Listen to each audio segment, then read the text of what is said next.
There are people in this world who are practically unbeatable, people who possess the discipline of a samurai, and perhaps you are seeking that level of commitment.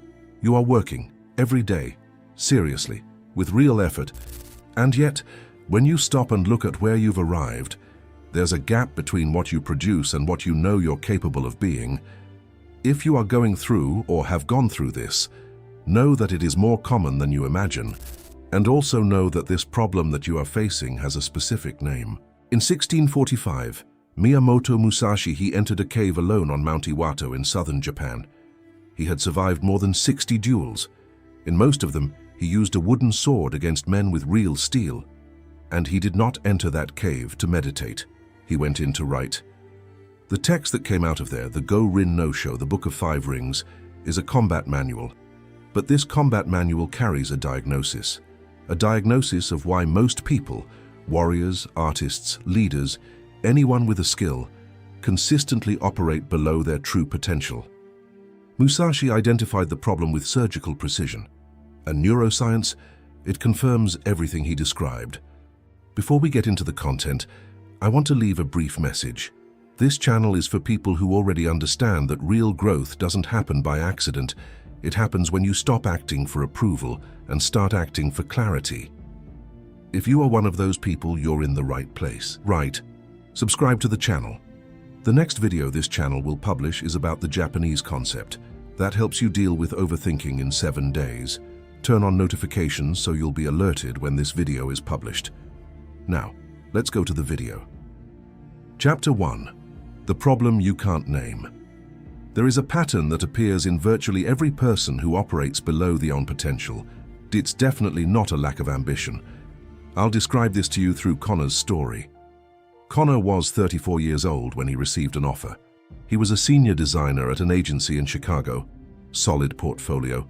Clients who asked for him by name. A boss who always put him on the most important accounts. Theoretically, everything in his life was perfect. But Connor would wake up at 3 in the morning with a feeling he couldn't quite put into words. It wasn't generic anxiety. It was the feeling of a man running fast in the wrong direction, and knowing it, but unable to stop. The offer he received was simple. A small startup wanted Connor as head of design. Half the salary, uncertain equity, no big names in their portfolio. He spent 3 weeks in agony. He called 5 friends. They all had different opinions. He made spreadsheets. He lost sleep. And then one Tuesday night at 2:47 a.m., Connor realized something that completely paralyzed him. He didn't know what he wanted. He wasn't indecisive by nature, but I had never trained that ability. Connor was excellent at his job. That was a fact. But if you observed Connor closely enough, in meetings, design reviews, conversations with clients, you would notice something strange. Every decision Connor made went through an invisible filter before being published. The filter sounded like this. What are they going to think of this? Not consciously. Connor didn't wake up every morning and say to himself, "Today I'm going to optimize my life for the approval of others." Nobody does that consciously. The filter was automated, built up over years, so integrated into how Connor operated that it had become indistinguishable from Connor's own personality. And that was why he woke up at 3 in the morning. Not because his life was wrong, but because it was right. Right according to everyone else's standards except his own. Musashi had a name for that.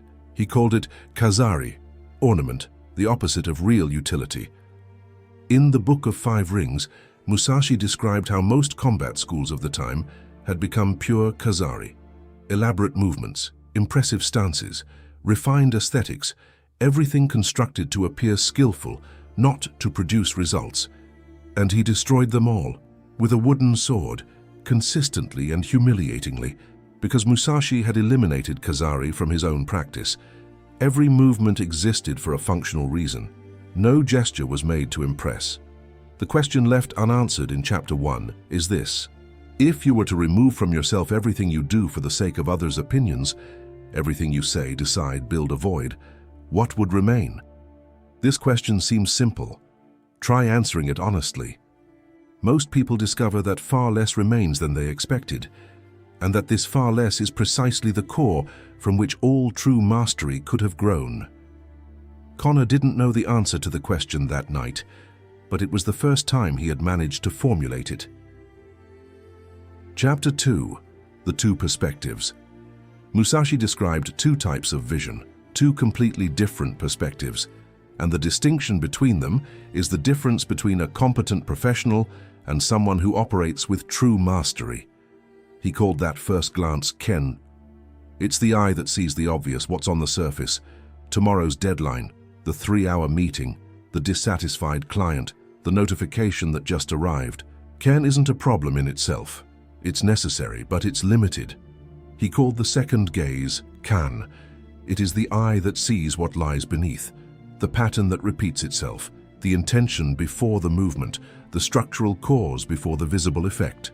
Musashi wrote, "To see far as if one were near, to see near as if one were far." This is essential in strategy. Most people operate almost exclusively with Ken. They see what's immediately in front of them and react, and they call that competence. The problem with operating solely on Ken is that you become extraordinarily efficient at solving problems that are symptoms, while the underlying root cause remains untouched. Connor was a master of Ken. That's what made him valuable at the agency. He saw visible problems and solved them quickly. Happy clients, satisfied boss, good numbers in his portfolio. But the structural cause of the 3 o'clock feeling, a life built according to the wrong criteria, had never been touched. Because Kan demands to stop. And stopping for someone who has learned to value themselves through speed of response seems dangerous. Here neuroscience comes in with a precision that Musashi could not have articulated in 1645, but which he described functionally with accuracy.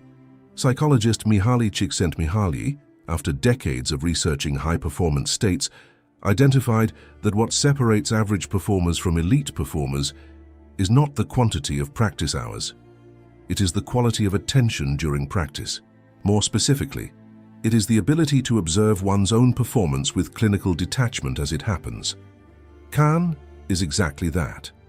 It's not vague introspection or generic meditation.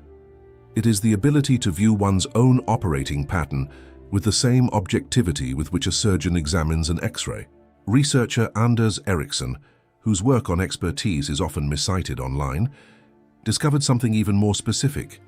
Practitioners who developed Kan, his word was mental representations, were able to identify errors in their own performance before receiving external feedback. They didn't need approval to know if they were right. They knew. Connor went to a public library one Saturday afternoon, not to do research, just to sit somewhere without a screen, and he stared at his own hands for 40 minutes, thinking about the last time I drew something without anyone asking me to. The answer was, at 16 years old. 18 years of pure Ken. 18 years responding to what others demanded, with such efficiency that he had confused the response with the intention. Kan begins with a simple yet devastating question. What do you do when nobody's asking, nobody's watching, and nobody will know? The answer reveals not what you are good at doing. It reveals who you genuinely are. Chapter 3. The Mind That Does Not Cling. Musashi's most famous duel took place one morning in April 1612 on an island called Ganryujima in the strait between Honshu and Kyushu. His opponent was Sasaki Kojiro, considered by many to be the best swordsman alive in Japan at that time, famous for a technique called Tsubam Gaishi, the return of the swallow, executed with a blade so long that it had earned the nickname clothes dryer. The duel was scheduled for dawn. Musashi arrived hours late. Kojiro waited, and the waiting did its silent work. Anger began to build. Concentration began to fracture. When Musashi finally disembarked from the boat, carving a wooden sword from the oar itself during the crossing, Kojiro was at the height of his indignation. The duel lasted seconds. Musashi won with a single blow. What Musashi had done was no cheap psychological trick. It was the application of a principle he had spent decades developing. Mushin. Mushin is often translated as empty mind, but we can say that Mushin is more precisely the mind that operates without attachment to the result. It's not the absence of emotion, it's the absence of clinging to emotion. You can feel the tension without letting the tension define the decision. You can want to win without the need to win, clouding your perception. Kojiro needed to win. This need occupied cognitive space that should have been available for perception. Musashi operated in Mushin. His cognitive space was completely available for what was happening, not for what he needed to happen. Here, neuroscience offers an explanation that would seem strange to Musashi, but which confirms the mechanism with disconcerting precision. What we call pressure, the feeling that much is at stake, activates the hypothalamic pituitary adrenal axis and raises cortisol levels. Cortisol, at moderate levels, increases performance. But when the need for a specific outcome dominates the internal state, cortisol exceeds the optimal point and begins to compromise precisely the functions necessary for high performance: working memory, decision-making, selective attention. In other words, the more you think about needing to win, the more you deteriorate the capabilities that make victory possible. That it's not abstract philosophy. It's the functional description of a specific neurological state, and it's trainable. Connor received a second offer 3 months after the first. Different, even smaller, even riskier. This time, instead of calling 5 friends, he sat with the proposal for an entire week without consulting anyone. The discomfort this week was considerable. The silence, lacking external validation, had a physical weight that Connor hadn't anticipated. But on the 7th day, there was something different about the silence. It wasn't peace, it was clarity. A specific, almost clinical clarity about what he wanted. Not what he should want, not what would make sense to explain to others, but what he genuinely wanted when the noise of approval stopped. This was Mushin in its early stages, the mind beginning to operate without the burden of needing approval as a primary filter. This is not the final stage, it's the beginning of training, but it's distinguishable. You know when it's there. Chapter 4. Repetition that transforms. There's a sentence in the Book of 5 Rings that most readers skim through without stopping. Study the path diligently. The sentence does not say, train a lot. It doesn't say, repeat until it becomes automatic. The phrase says, study the path diligently. The difference is enormous. Mechanical repetition creates automatism. It is useful for skills that need to be performed without conscious thought, driving a car on a familiar street, typing without looking at the keyboard. But automation doesn't create mastery, it creates efficiency within a fixed pattern. Musashi didn't want efficiency within a fixed pattern.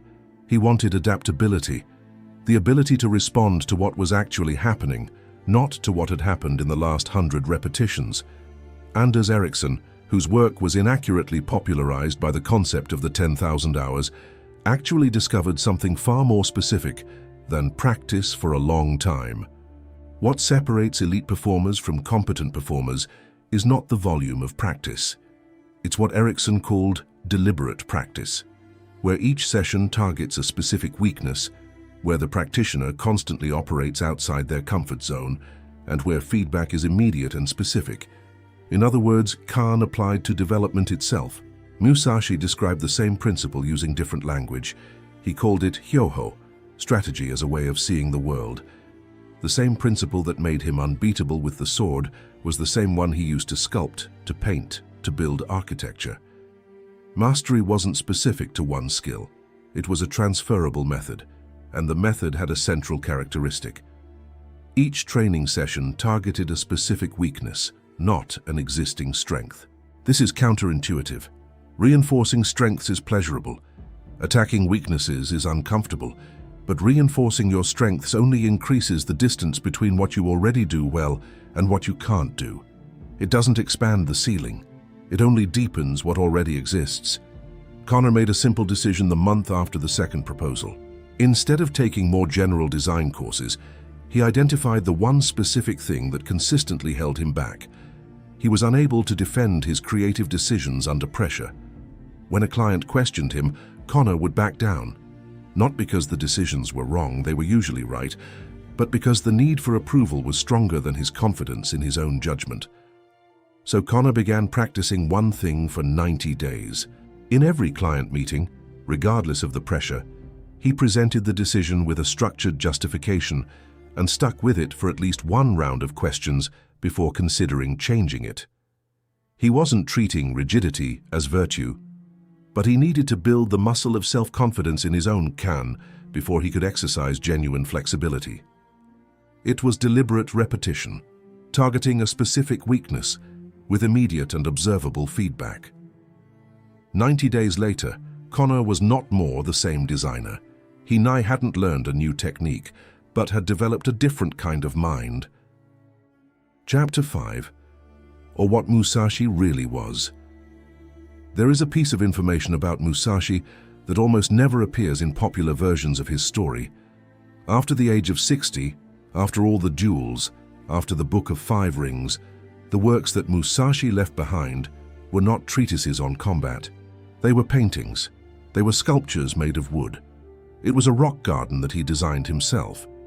One of his paintings, Shrike on a Dead Branch, a bird in dry branch, executed in India ink, is now in a museum in Tokyo and is considered one of the most important works of the Edo period, not by an artist, by a swordsman who had never formally studied painting. This is no coincidence. It demonstrates the central principle of all of Musashi's work. Hyohor, the way of strategy, is not specific to any one discipline. It is a method of developing the mind that operates the same way in any arena. Kan, Mushin, and deliberate repetition are not combat techniques. They are characteristics of a specific type of mind, a mind that can see accurately, operate without ego interference, and improve in a targeted way in any field. Musashi was not just a fighting genius, he was also an artist. He was someone who had developed a certain type of mind, and this type of mind was capable of mastery in anything it touched. Contemporary cognitive neuroscience has a concept for this: domain general expertise. The idea is that certain types of training, particularly those that develop metacognition, emotional regulation, and deliberate attention, produce transferable capabilities across completely different domains. It's not that Musashi was extraordinarily gifted in multiple areas, it's that he had trained capabilities that are the infrastructure of all skill. Kan is metacognition, the ability to observe one's own cognitive process objectively. Mushin is emotional regulation, the ability to operate without letting one's emotional state contaminate their judgment. Deliberate repetition is focused attention, the ability to apply effort where it truly produces growth. These three abilities do not belong to any specific profession. They belong to the human mind. Connor accepted a proposal 6 months after the night at 3 in the morning. Not the startup from the first proposal, nor the one from the second. A third, even smaller, more aligned with what he had discovered about himself during the 90 days of silence. But what changed was not the decision itself. What changed was the process. For the first time in years, Connor made an important decision without asking anyone. Not because I was absolutely certain of the outcome, but because I had developed, even if only partially, the ability to distinguish my own kan from the noise of approval that had dominated my entire adult life. He would still wake up at 3 in the morning sometimes, but the question that woke him up had changed. Wasn't it anymore, am I building something? It was, what do I need to develop next? That's the difference between a life lived reactively and a life lived with purpose. This is also exactly what Musashi spent 60 years trying to articulate in a cave on Mount Iwato. Now let me remind you of the 3 main points, this video without repeating what has already been said. First, Kazari. The ornament is invisible when you are inside it. The only way to identify it is by asking what remains when the gaze of others is removed. The answer is unsettling. It is also the only useful information. Second, Mushin is not the destination, it's the direction. Every decision made without the need for approval as primary fuel is a training step, not a permanent achievement. Third, mastery does not belong to any specific field. It belongs to the mind that has learned to see accurately, operate without interference, and attack weaknesses before reinforcing strengths. Connor stopped waking up at 3 in the morning, wondering if he was building something. Not because he found the answer. because he learned to ask the right question. Perhaps today you are like Connor was at the beginning of his journey, but just as he managed to overcome his own demons, you can too. If you've made it this far, you've already demonstrated that you can sustain your attention on what matters, even when there's no immediate reward in the next second. This is not common. If you want to continue down this path, this video, what is appearing now, was made directly for what you are experiencing. Thank you for your attention, and remember, be present, walk with honor, follow the path. Until the next video.